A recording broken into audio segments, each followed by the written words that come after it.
Fevereiro de 1637. Uma noite gelada tomava conta da Holanda. Enquanto em uma pequena sala iluminada por velas, um homem entregava um saco com o equivalente ao valor de uma casa em troca de um pedaço de papel. Um pedaço de papel que dava a ele o direito de receber, meses depois, uma flor, uma simples tulipa. Para ele, aquilo não era só um papel. Era uma oportunidade de dinheiro fácil, uma chance de multiplicar sua fortuna em pouco tempo. Mas poucos dias depois, aquele papel não valia nem o preço de uma cebola.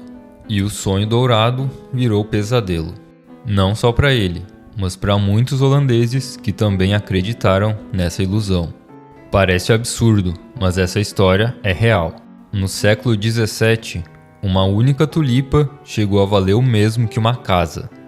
Hoje eu vou te contar a história da primeira bolha especulativa e como uma simples flor virou o estopim de um dos colapsos mais absurdos e simbólicos já registrados. Uma história de status, ilusão, ganância e uma lição que continua atual até hoje. As tulipas chegaram na Europa vindas do Império Otomano e logo fizeram sucesso na Holanda. As suas cores intensas e formas exóticas encantaram os jardineiros e os nobres. Mas tinha uma em especial que roubava a cena: as tulipas listradas. Elas eram resultado de um vírus que criava padrões únicos nas pétalas. E, ironicamente, esse defeito se tornou objeto de desejo. A Holanda vivia sua era dourada, onde o comércio trazia novas oportunidades de negócio e a burguesia crescia. Naquela época, ter tulipas no jardim não era só uma questão de beleza, era um sinal de prestígio. É interessante notar que o valor vinha menos da flor em si, e mais da percepção de valor que ela carregava. E essa percepção começou a ser comercializada.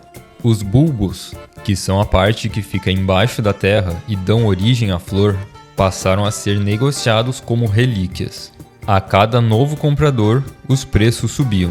O que começou como um hobby virou um mercado. E tinha outro ingrediente poderoso nessa receita. As tulipas só floresciam durante 2 meses por ano. Isso aumentava ainda mais a sensação de escassez e o desejo de garantir um exemplar antes da alta temporada. Foi aí que surgiram os contratos futuros. Acordos em que as pessoas pagavam fortunas por tulipas que ainda nem existiam, esperando lucrar na próxima onda de valorização. Os holandeses começaram a pagar fortunas por flores que só existiriam no futuro. A tulipa virou um símbolo de inteligência financeira, de oportunidade única. Ninguém queria ser o bobo que ficou de fora. Enquanto isso, o valor real da tulipa seguia sendo absolutamente nenhum. Não gerava renda e não tinha utilidade prática, além de enfeitar os jardins. Entre 1634 e 1636, a loucura saiu do controle. Documentos da época relatam casos absurdos. Um único bulbo foi vendido por mais do que o preço de uma casa em Amsterdã. Sim, uma flor que ainda nem tinha florescido era mais valiosa do que um imóvel. E por quê? Porque todo mundo acreditava que amanhã alguém pagaria ainda mais. A lógica deixou de existir. O que guiava as decisões era o medo de ficar de fora. Ninguém queria ser o trouxa que perdeu a chance. Todo mundo achava que o preço ia continuar subindo. E enquanto tivesse alguém disposto a pagar mais amanhã, por que não comprar hoje? O curioso é que ninguém parava para se perguntar: isso faz sentido? Porque, racionalmente, a resposta era clara: não fazia sentido.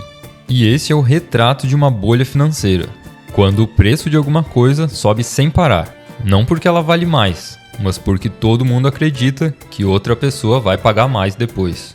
Até que, em fevereiro de 1637, o inevitável aconteceu. Um leilão terminou em silêncio. Nenhum comprador e nenhuma oferta. E o que antes era euforia, virou medo.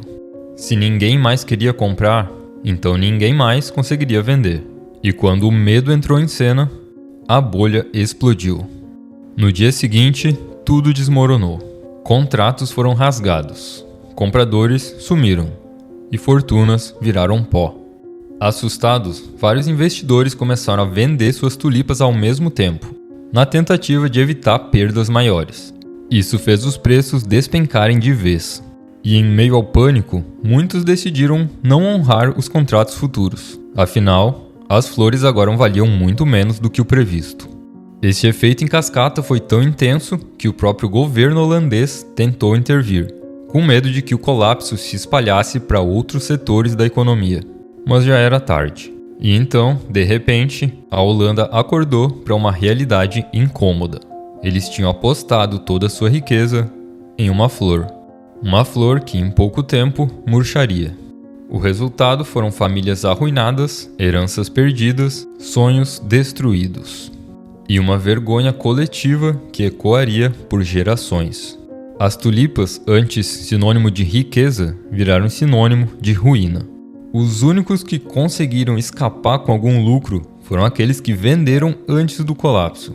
Mas mesmo esses, em muitos casos, nunca viram o dinheiro. Contratos foram quebrados, compradores sumiram, e o que restou foi um emaranhado de dívidas, promessas vazias e ações judiciais. A economia não quebrou por completo, mas a confiança, sim. E por muito tempo, qualquer menção à tulipa era motivo de vergonha. Mas o que a bolha das tulipas tem a ver com a economia atual? Tudo. Porque o problema nunca foi a flor, foi o ser humano. A ganância mascarada de oportunidade, o medo de ficar de fora, a esperança de lucro fácil, ignorando a realidade. A bolha das tulipas é um espelho, um reflexo do que acontece toda vez que esquecemos o valor real das coisas. Quando o desejo de ganhar mais fala mais alto do que o bom senso, nós criamos castelos de areia e nos surpreendemos quando eles desabam. A gente já viu isso com a bolha das .com nos anos 2000, com a crise do subprime em 2008, com NFTs e com shitcoins aleatórias. Então esse vídeo não é só uma curiosidade histórica, é um aviso. É um lembrete de que, sem olhar com senso crítico para o valor real das coisas, a gente está sempre a um passo de repetir os mesmos erros, só que com roupagens mais modernas. E falando de crises e colapsos econômicos, tu já se perguntou para onde vai todo o dinheiro que some durante uma crise? Clica nesse vídeo que está aparecendo aqui para entender o que aconteceu com bilhões de dólares que evaporaram na crise de 2008.